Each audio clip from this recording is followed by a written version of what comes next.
Speaker. What I promised was to axe the tax, build the homes, fix the budget, and stop the crime. The Prime Minister, with the support of the NDP, passed catch and release that allows career car thieves to be released the same day they are caught stealing cars, to have house arrest, and to have shorter sentences, many of which they serve in their living room watching Netflix. That has led to a 100% increase in car theft in Montreal and Ottawa, and a 300% increase in Toronto. Will they reverse these disastrous and reckless policies so that we can stop the crime? The Honourable Government House Leader. Mr. Speaker, of course this government has a comprehensive plan on auto theft. It's interesting, though, the leader this week is pretending to care about food prices and about competition in the grocery sector. This week he's pretending to care about auto theft, Mr. Speaker, but we find out that his campaign manager, the woman to whom he owes the leadership of this party, is addressing he and his caucus and advising them on food prices. What is her advice, and what does he owe his campaign manager, Mr. Speaker? The Honourable Leader of the Opposition. Yeah, the advice is to axe the tax, build the homes, fix the budget, and stop the crime. This Prime Minister is not worth the cost and not worth the crime. We now are paying $1 billion more in insurance premiums because he has led to a quadrupling of car thefts in Toronto. I have a common sense plan, which I rolled out today, to end house arrest and catch and release for career criminals and bring in 3 years of jail for 3 stolen cars. Will this government accept the common sense plan? The Honourable Minister of Justice and Attorney General of Canada. Speaker, I'm very happy that the Leader of the Opposition, after reading a government press release, has finally tuned into this issue. But a couple of clarifications. Mandatory minimums for auto theft for repeat offences already exist in the criminal code. So you're not changing something that already exists. Secondly, as an aggravating factor for an auto theft that occurs with organised crime, that's already on the books too. 718.2 of the criminal code, Mr. Leader of the Opposition. Why don't we focus on things we can actually do, like getting tough with organised crime and anti-money laundering?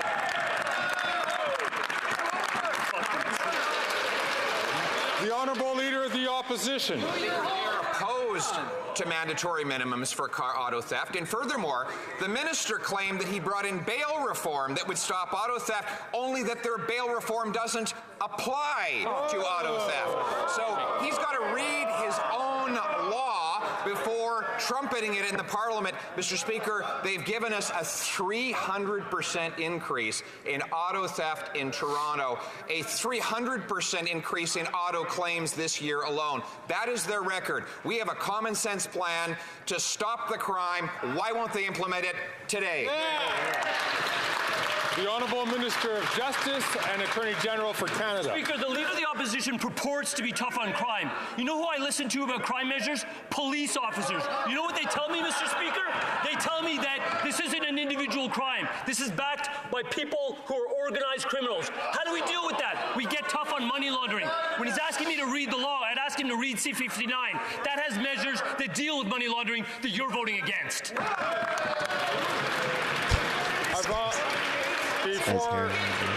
Before we continue with question period, for the second time, I'd like to remind members that all comments go through the chair. I remind the Honourable Minister that all members come through the chair as opposed to directly to another member of Parliament. L'honorable député de La Prairie. The Honourable Member for La Prairie. Mr. Speaker, when it comes to asylum seekers, the Liberals are mocking Quebecers. The $470 million they've owed Quebecers since 2021 has not been repaid. What's more, this Liberal government is going to give Toronto $143 million to house future asylum seekers and only $100 million for the entire province of Quebec. It's just one injustice after another when it comes to asylum seekers. Ottawa isn't paying Quebec what it already owes Quebec, and for the future, it's not even giving Quebec its fair share. Enough is enough. The Liberals have mocked Quebecers long enough. Where is our $470 million? Ministre de l'Immigration. The Honourable Immigration, Refugees and Citizenship Minister. Thank you, Mr. Speaker. The Bloc Québécois feels that $70 million, $50 million, and $100 million are nothing. Well, this money is very significant and helpful for asylum seekers in Quebec. And as the member knows full well, we have good rapport with the Government of Quebec. We will work with them responsibly. And the Quebec Finance Minister will be meeting our Finance Minister today. We will continue to work well together. The Honourable Member for La Prairie. He's the only one who thinks the relationship is going well with the Government of Quebec. You know, $143 million is going to Toronto to house future asylum seekers, but only $100 million for Quebec. Meanwhile, all of Quebec's requests are quite literally being ignored. There's been no repayment of the $470 million. There's no plan to share the cost of welcoming newcomers with the provinces.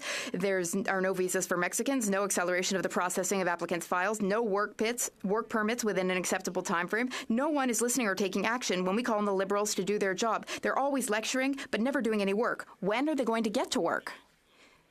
The Honourable Immigration, Refugees and Citizenship Minister. Well, they are being armchair managers, as they often do. We gave $50 million to Quebec with $100 million additional funding to house asylum seekers. And this year, the Bloc Québécois is cherry-picking its statistics, reaching all sorts of random conclusions. They're being armchair managers. Meanwhile, we will work with the Government of Quebec to do the work that needs to be done to welcome asylum seekers. The Honourable Member for Burnaby South. And Manulife Insurance teamed up to end the coverage or limit the coverage of 260 medications for Canadians. More profits for them and less coverage for Canadians. Well, they tried to do it. We fought back and they walked back that decision. But the Prime Minister has an opportunity now. They have an opportunity now to end this once and for all by bringing in pharmacare. This is something the Prime Minister has promised and broken that promise. The Liberals have promised and failed for 30 years. So what the Prime Minister has a choice. Will he choose to stop working for big pharma? Yes or no? You're here. The Honourable Minister for Health. More of the same Thank you very much, Mr. Speaker. And of course, we share the member's objective to reduce drug price for Canadians and to make sure that we have a competitive and fair environment in Canada. We're working together on pharmacare legislation. I look forward to continuing those conversations. And of course, Canada, by engaging in bulk purchasing, has seen a reduction of about $300 million in the cost of drugs for Canadians across this country, with many countries looking to how they can emulate that kind of practice to reduce drug prices in their countries. We're going to continue to do everything we can, Mr. Speaker. Then I have Deputy de Burnaby Sud. The Honourable Member for Burnaby South. I'm choosing big pharma and Canadians keep paying the price. Monsieur le Président. Mr. Speaker, Liberals are talking about Loblaws and how the other party has ties to Loblaws, but they have ties with Loblaws. In fact, over the past years, they met with Loblaws 60 times. And they have received millions of dollars, or thousands of dollars, rather, from the Sobeys family. They need to bring down prices. When will the Liberals stop governing for the Sobeys and Westons of this world? The Honourable Minister of Health. Well, Mr. Speaker, it is absolutely essential that we bring down the cost of living, and we need to improve affordability. That is why we worked with all provinces and territories to buy medication for bulk purchasing to bring down costs. Now, as for lobbying, that's a question for Jenny Burns, I'd say, Mr. Speaker. From Calgary Forest Lawn. This Liberal-NDP government continues to scam Canadians with their carbon tax. They said it would reduce emissions. It didn't. They said Canadians would get more in these phony rebates, and they don't. And they plan to increase this carbon tax scam in April, making the cost of everything go up. As 2 million Canadians visit a food bank in a single month, a third of which are children. After 8 years, this Prime Minister is not worth the cost. Will the Liberals stop their plans to increase the carbon tax scam on April the 1st, making the cost of gas, groceries and home heating even more expensive? The Honourable President of the Treasury Board. Mr. Speaker, I find it incredulous that the opposition is speaking about scams. When you think about the advice that they are giving Canadians to invest in volatile cryptocurrency, to fire the Governor of the Bank of Canada, one of Canada's foremost institutions, and to vote not once, not twice, but 120 times against supports for Canadians, including our armed forces and including Ukraine. That's the height of hypocrisy, Mr. Speaker. The honourable member from Calgary Forest Lawn. Mr. Speaker, we will continue to vote against all measures that makes Canadians' lives even harder and even more expensive every single time. Conservatives are on the side of Canadians who are having to go into food banks more than ever before and making the cost of gas, groceries and home heating more expensive because of their carbon tax scam. This Liberal-NDP government is immune to the pain that they're causing on Canadians because they're always working for the Liberal insiders and consultants. Why don't they scrap the scam and axe the tax to bring down the cost of gas, groceries and home heating already? The Honourable President of the Treasury Board. Mr. Speaker, after the news this weekend about insiders, I find it rich coming from the opposition that they're going to criticize that point. But I will ask them in return, what is it that they would cut? Are they going to cut supports to Ukraine and the Canadian Armed Forces? Yes. Are they going to cut affordable housing, Mr. Speaker? Are they going to cut the Canada Child Benefit and $10 a day childcare? Let's hear it. What are they going to cut?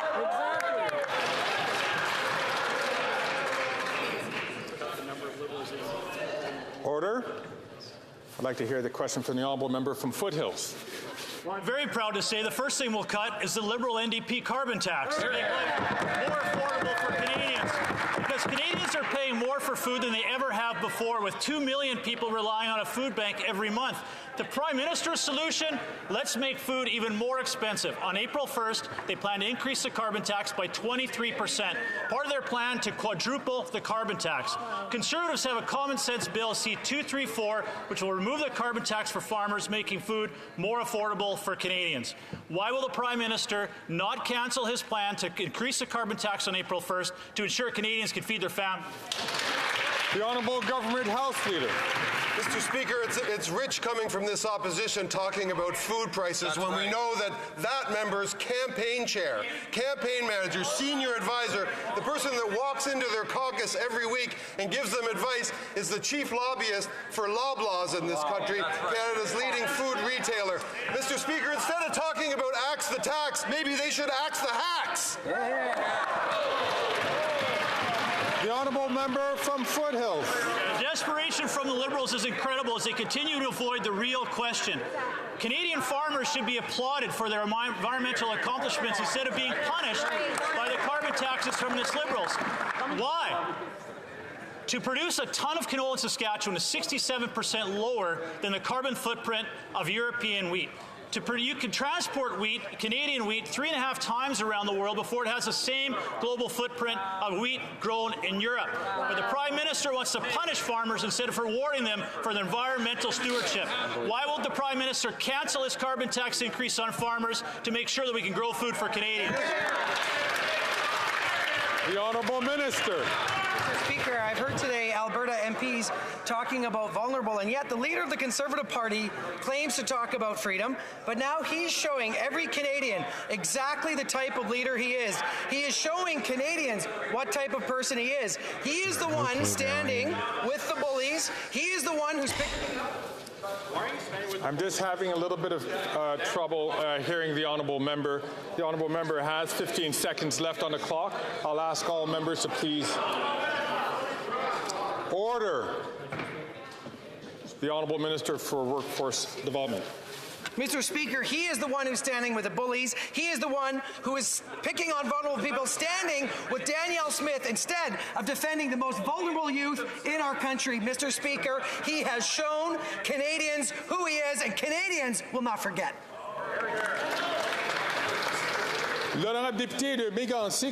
The Honourable Member for Mégantic-L'Érable. Today, the costly Bloc Liberal coalition will have the opportunity to vote on a Conservative motion to cancel the April 1st carbon tax increase. 800,000 Quebecers are lining up at food banks every month. Meanwhile, the Bloc and the Liberals think that it's a good time and a good idea to raise taxes. What's worse, Bloc MPs want to radically increase the carbon tax, which has a direct impact on the cost of groceries in Quebec.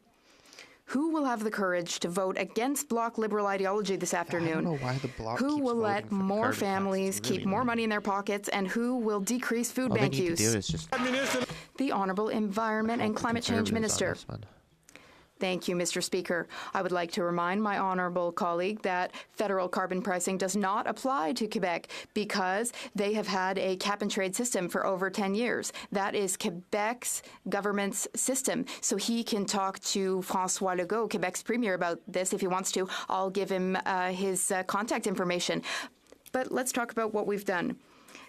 We support sustainable agriculture. They voted against it. They voted against funding to help dairy producers and poultry producers who are under supply management. That's what they voted against, Mr. Speaker. The honourable member for Mégantic-L'Érable.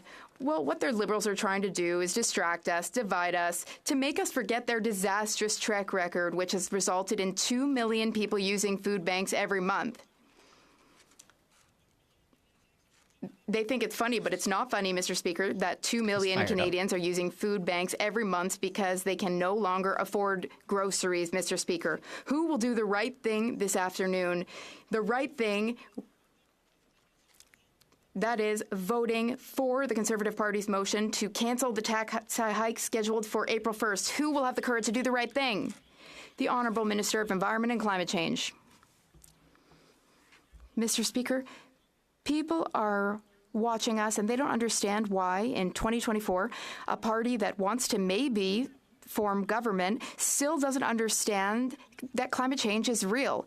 In fact, last year there was a 20% decrease in grain production due to drought, and drought in 2023 dropped grain production by 13%, Mr. Speaker. And over the course of the past decade, 200,000 farmers in Canada have experienced higher costs due to climate change.